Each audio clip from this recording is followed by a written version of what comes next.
Nilai lambda dari Jacobian untuk titik tetap yang kedua ternyata menghasilkan bilangan kompleks. Nah, di sini bisa kita ingat-ingat lagi cara menggambar titik atau jenis titik tetap berdasarkan nilai eigen. Nah, di sini untuk titik tetap pertama, nilai eigen yang pertama positif, berarti artinya menuju ke titik tetap 00, tapi nilai eigen yang kedua negatif C, berarti dia eh, maaf, ini maksudnya ini keluar dari menjauhi titik, yang ini masuk ke titik. Artinya apa?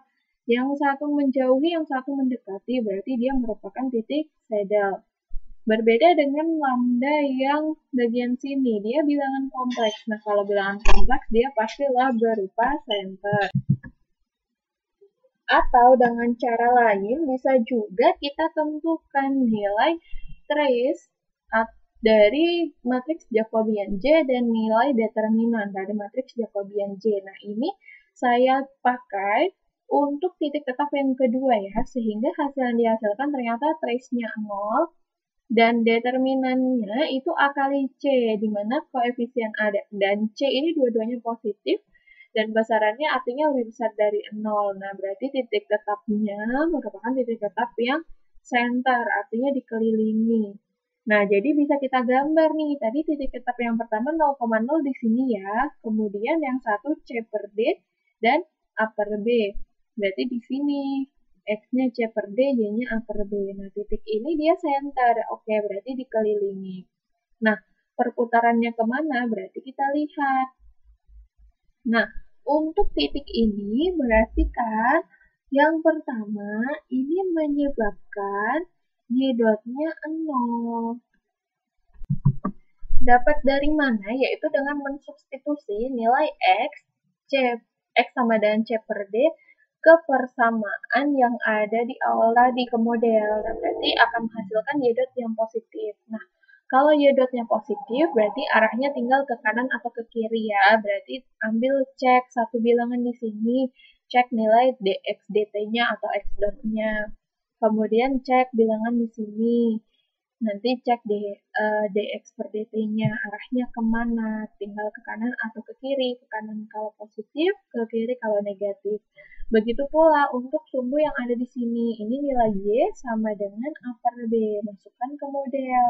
Nanti menyebabkan X dotnya 0. Jadi tinggal cek untuk arah Y dot. Nah, ambil titik-titiknya. Nah, atau bisa juga perputarannya kita perhatikan dari titik tetap yang satu lagi, yaitu 0,0.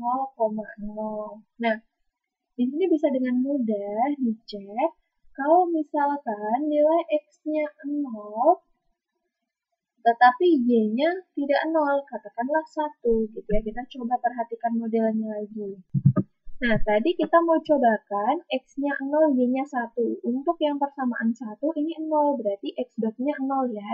Berarti tidak ada pergerakan ke kanan, ke kiri. Adanya pergerakan dari Y, berarti ke atas, ke bawah.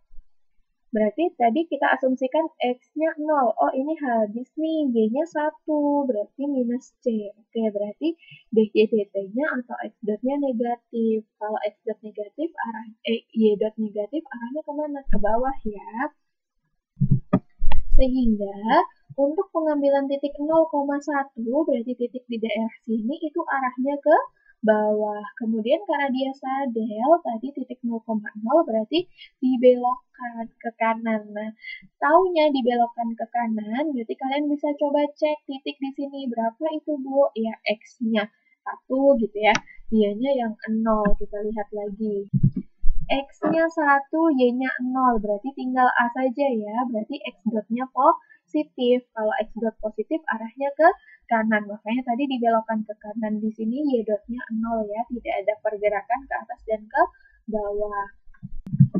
Nah, jadi pembelokannya ini dari bawah ke kanan. Ya oke, berarti center yang ada di sini juga ngikut kan ke bawah, ke kanan, ke bawah, ke kanan. Oke, berarti perputarannya perputaran yang berlawanan arah jarum jam.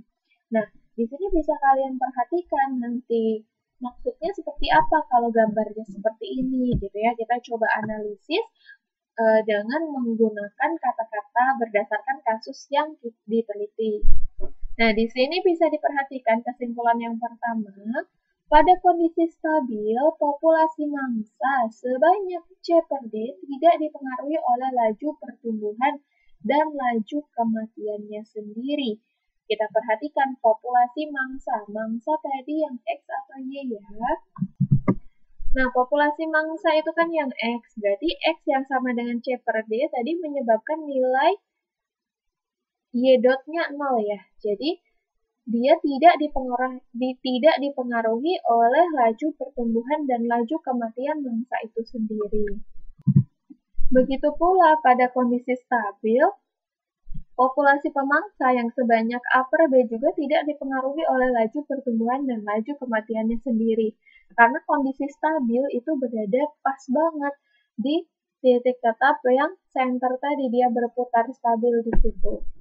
Kemudian, untuk keberadaan pemangsa, yaitu pada saat Y-nya tidak 0, menunjukkan bahwa populasi mangsa tumbuh dengan laju dx dan setara dengan laju kematian predator C agar populasi predator tetap bertahan. Sedangkan untuk keberadaan mangsa, yaitu saat nilai X yang tidak 0, menunjukkan pemangsa dapat terus mengendalikan populasi mangsa ketika tingkat pertumbuhan mangsa A sama dengan tingkat kematian mangsa B dikalikan Y.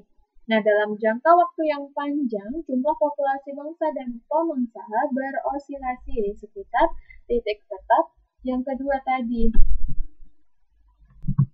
Nah, hal ini bisa dilihat dengan jelas, jadi cara membacanya, berarti X menyatakan perubahan populasi dari, ini populasi mangsa, Y-nya populasi pemangsa. Nah, perhatikan, dalam jangka waktu yang sangat panjang, berarti kan artinya pergerakannya gini ya, ke bawah, ke kanan, ke bawah, ke kanan. Kemudian di bawahlah mengelilingi titik tetap yang kedua ini, gitu ya, mengelilingi gini terus aja sampai waktu yang sangat lama, gitu kan. Nah, jadi artinya untuk populasi X maupun Y itu dia berada tetap di sekitaran ini saja. Jadi, walaupun ada proses memakan di lingkungan itu, populasi dari keduanya tidak akan ada yang punah karena dia rantai makanannya stabil. Nah, jadi untuk perubahan populasi pemangsa sendiri pada awalnya dia turun kan? Karena apa? Di sini populasi mangsa masih 0, makanya populasi pemangsa turun drastis.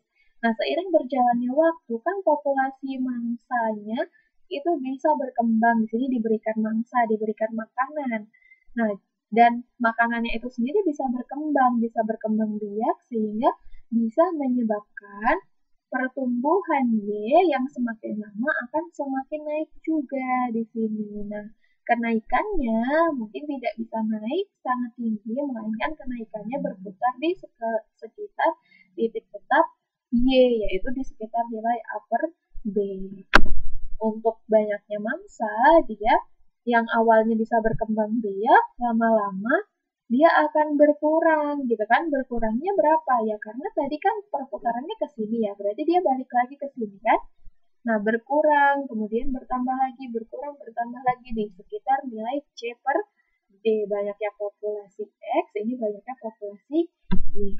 Oke, sampai sini. Kalau ada yang mau ditanyakan silahkan. Kalau belum, saya akan lanjutkan ke pembahasan berikutnya kalau diberikan modifikasi untuk model mangsa-pemangsa ini.